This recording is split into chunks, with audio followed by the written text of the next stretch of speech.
ഗോതമ്പ് ദോശ എളുപ്പത്തിൽ ഉണ്ടാക്കാം. ഇതിനായി ആവശ്യത്തിന് ഗോതമ്പ് പൊടി ഒരു പാത്രത്തിലെടുത്ത് അതിലേക്ക് ഉപ്പ് അല്പം ചേർത്ത് വെള്ളമൊഴിച്ച് നന്നായി ഒന്ന് മിക്സ് ചെയ്യണം.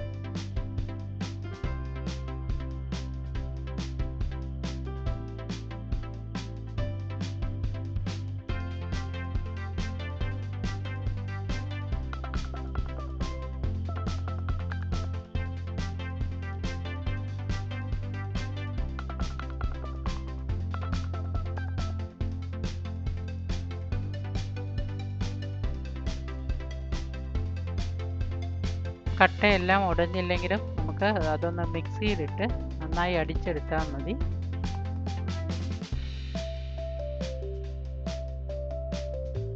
ഇതുപോലെ വെള്ളം ആവശ്യത്തിന് ചേർത്ത് വെക്കണം. എന്നിട്ട് കുറേശ്ശെ മിക്സിയിലിട്ട് നന്നായി ഒന്ന് അടിച്ചെടുക്കാം.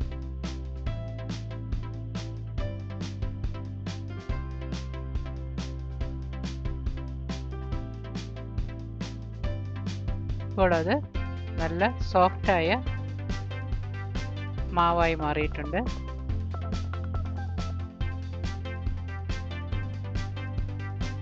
ഇനി പാൻ ചൂടാക്കി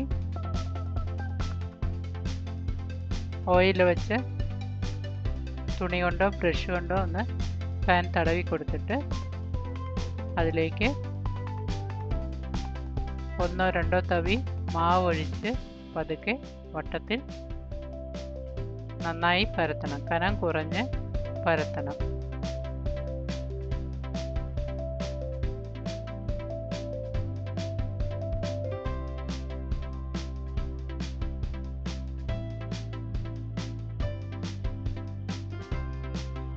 മുകളിലത്തെ മാവെല്ലാം നന്നായി ഉണങ്ങിക്കഴിയുമ്പോൾ നമ്മളിത് മറിച്ചിട്ട് ആ സൈഡും നന്നായി വേവിക്കണം. ഇങ്ങനെ ആകുമ്പോൾ നമുക്ക് ദോശ എടുക്കാം. നമ്മുടെ ഗോതമ്പ് ദോശ റെഡി ആയിട്ടുണ്ട്. ചമ്മന്തി കൂട്ടിയോ സാമ്പാർ കൂട്ടിയോ ഏത് കറി വേണേലും കൂട്ടി കഴിക്കാൻ വളരെ നല്ലതാണ്. Thank you for watching.